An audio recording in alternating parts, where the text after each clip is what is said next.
모레 끝나는 더불어민주당 전당대회. 당대표는 이재명 후보가 될 거고요. 최고위원 선거가 아주 박빙인데 살인자 발언 논란의 전현희 의원 자신의 당락을 확인하기도 전에 고발부터 당했습니다. 오늘 반응부터 살펴드리겠습니다. 이거 살인자입니다. 기껏만 들어가세요. 국장을 죽인 거예요. 살인자입니다. 근데 고발당하셨죠, 이것 때문에. 고발도 당하고 국회의원 제명 결의안이 국힘 108명 의원 전원이 제출을 해서 또 국힘에서도 고발 조치 검토하고 있다. 이렇게 지금 들었습니다. 고발은 많이 당하시고 풀은 많이 나셨으면 좋겠네요. 그렇게 연결시키고 싶지 않습니다. 정말로. 김어준 씨가 핵심을 얘기한 것 같습니다. 고발 많이 당하시고 표도 많이 나오시면 좋겠다. 이렇게 얘기했어요. 잠시 뒤에 또 짚어보도록 하고요. 당심은 모르겠습니다만 일단 여론은 좋지 않습니다. 보시는 것처럼 시민단체로부터 전현희 의원 고발을 당했습니다. 권익위원장 출신으로 인권을 존중해야 하는데도 국회의원의 면책특권을 악용한 폐륜적 망언을 했다. 이랬어요. 지금 이렇게 분위기가 안 좋으니까 전현희 의원이 조금 전에 페이스북에 입장을 올렸습니다.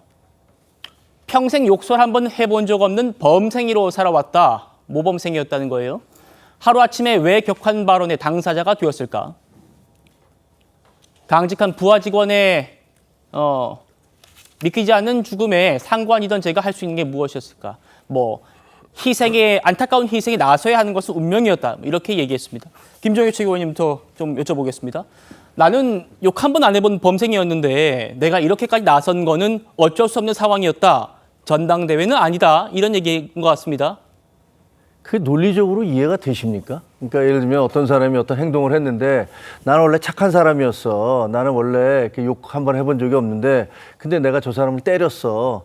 그러면 그 사람이 주장하는 나는 원래 착한 사람이야라는 것과 그 사람이 엉뚱한 사람을 두드려 팬 것과의 어떤 인과관계가 형성되지가 않잖아요. 그러니까 저런 식의 주장을 하는 것들이 무슨 도움이 됩니까? 저는 사실 오늘쯤이면 아주 솔직하게 제가 너무 흥분을 해서 과하게 대응을 했고 정말 죄송하게 생각합니다라고 공개 사과를 할 줄 알았어요. 박찬대 원내대표가 대신 사과를 했더라고요. 그걸 왜 대신 사과를 합니까? 본인이 사과를 해야지. 네. 말이 안 되고요. 그리고 무슨 김어준의 뉴스쇼에 나와서 김어준 씨가 얘기한 거 고발은 많이 당하시고 표는 많이 나왔으면 좋겠네요. 히히히하고 웃지 않습니까?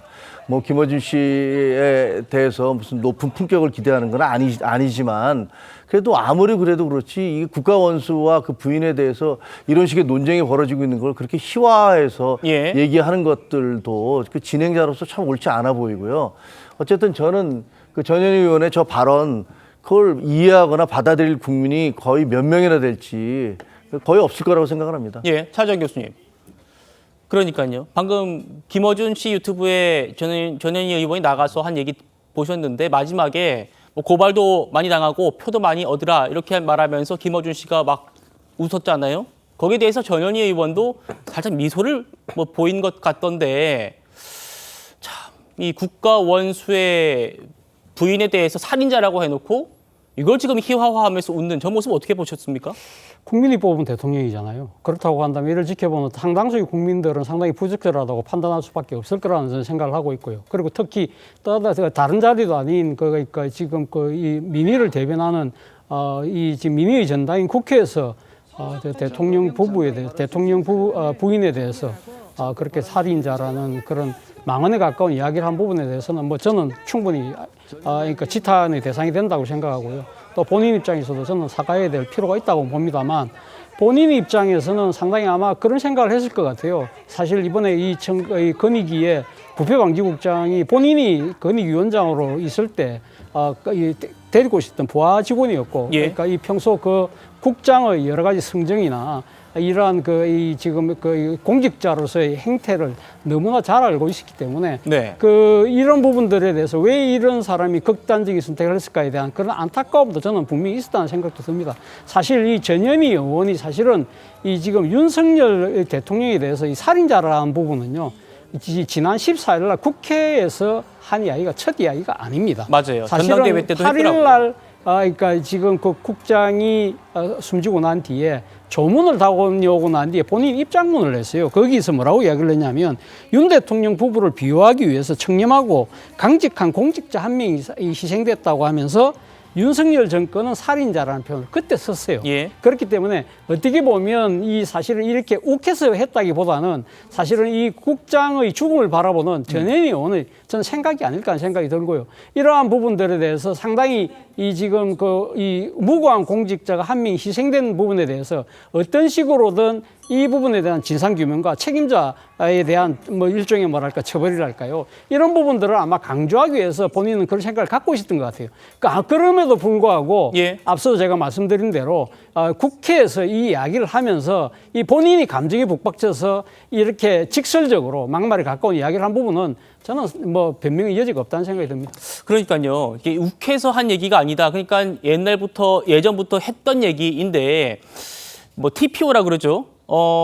그날은 법사위에서 권익위 문제를 다루는 게 아니었습니다. 검사 탄핵 얘기를 하는 거였는데 갑자기 의사진행 발언을 요청해가지고 저 얘기를 했기 때문에 의도된 게 아닌가 이런 얘기가 나와요. 그러다 보니까 여론이 썩 좋지는 않은 건데 오늘 박찬대 당대표 직무대행이 전현희 의원을 대신해서 대리 사과를 했습니다. 만나보시죠.